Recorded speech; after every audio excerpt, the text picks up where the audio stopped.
All right. Hello. Hey, man. Wow, it's working. Okay.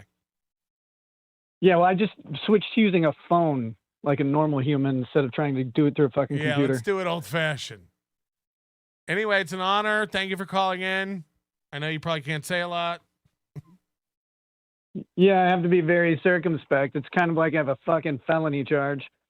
Yeah, I get it. It's funny to me that Aaron was like, "Why won't he talk?" And then he said, "Well, you know he can't talk." And then he goes right back to like, "Why won't he talk?" Yeah, it's been a blast dealing with him in general, especially because like we really can't. I mean, not only can we not talk, we really can't talk about him at all. He's obviously a potential witness, and so we've had to, just sit here and let him run his mouth as much as possible because, he's a potential state's witness. So that's.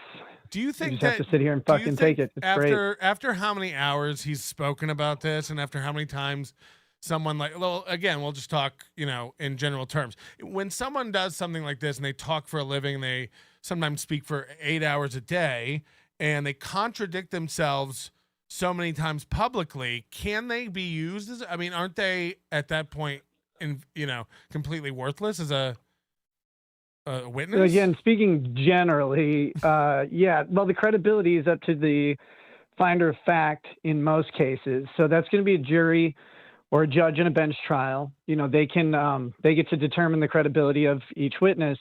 There are certain things that a person can do or say to so undermine their credibility that the court finds their testimony will not be useful. Which where that place is going to be different for every single person.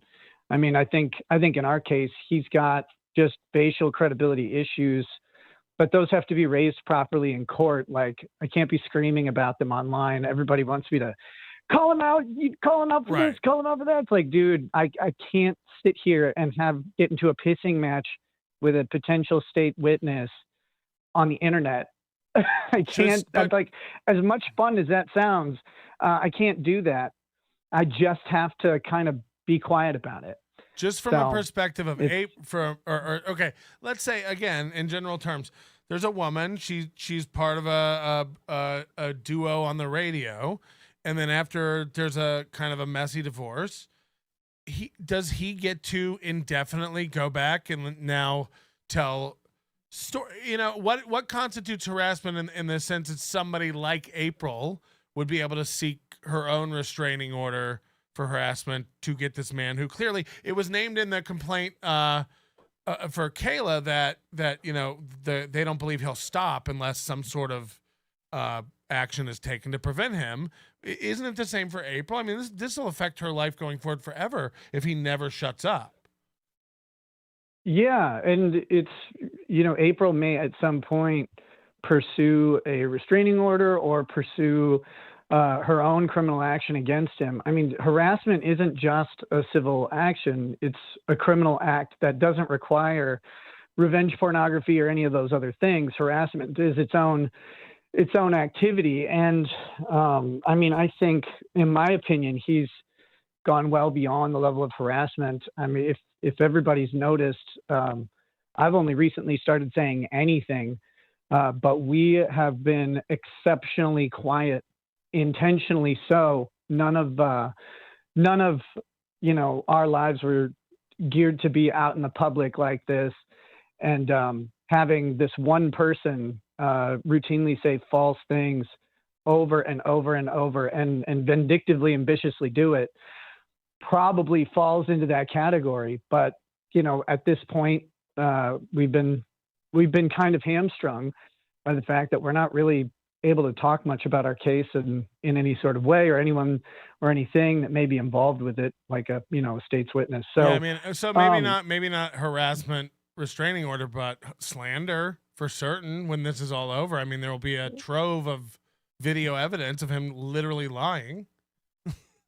Oh yeah, I mean, I think there's quite a bit just that people have seen where you can draw your own conclusions. I mean, oftentimes you're mitigating factors for a harassment claim of any kind, and even in some cases slander or defamation, is literally getting into a pissing match, a back and forth, a heated exchange, something like that.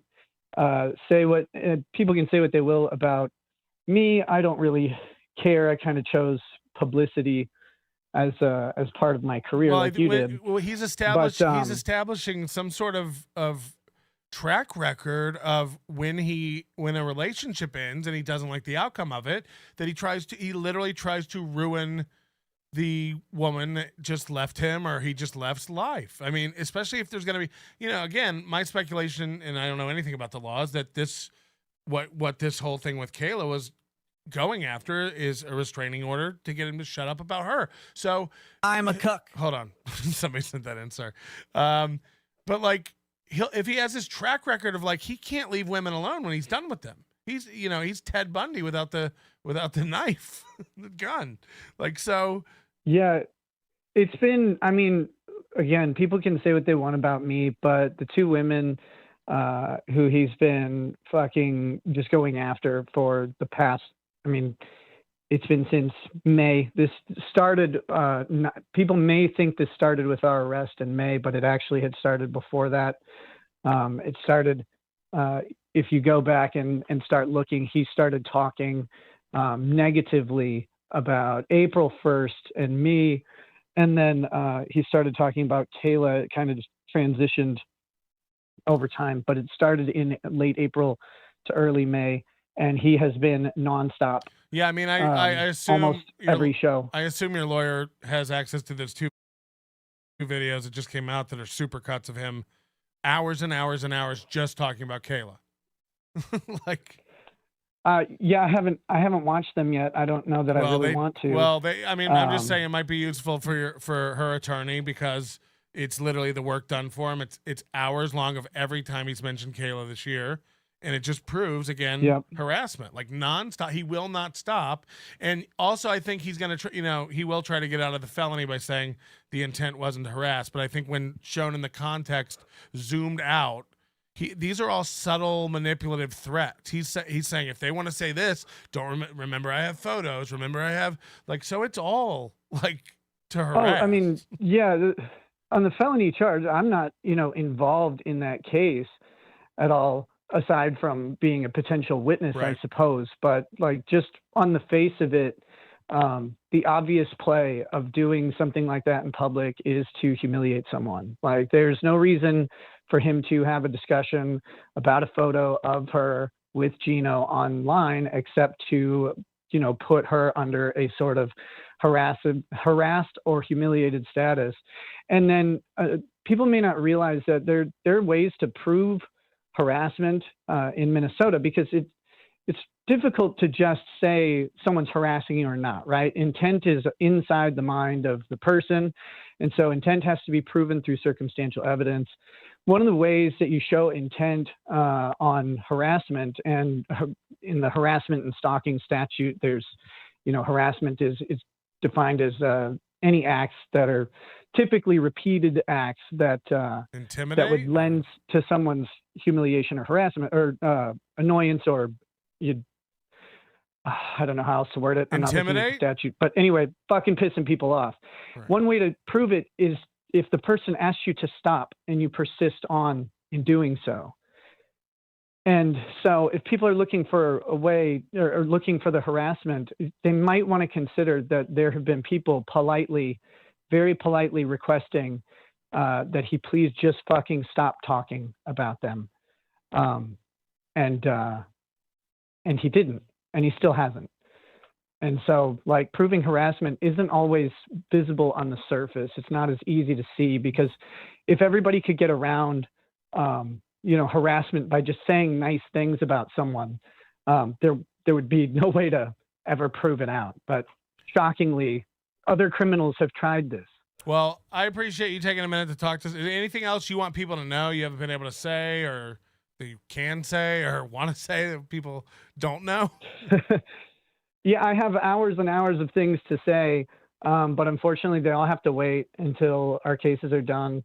I mean, I know people, they say stuff about, like, my public image or how people perceive me. And I look, guys, it's my kids and my fucking liberty. Like, not going to prison and having my children are my only priorities. That means that I'm going to have to take some fucking blows to my personal image for a while, especially when you have a state witness spreading all kinds of bullshit about you. You just have to deal with that. But that's part of, dealing with life is you have to take some shit sometimes to get to the part that you need to. And so we got to get through our cases. But once we do, we'll have our stories to tell, and people can take them for what they are. Before I let you go, my partner Moody wants me to tell you, you have to get on Super Tip. We're pitching you on Super Tip, and you have to join up, and we'll be in touch.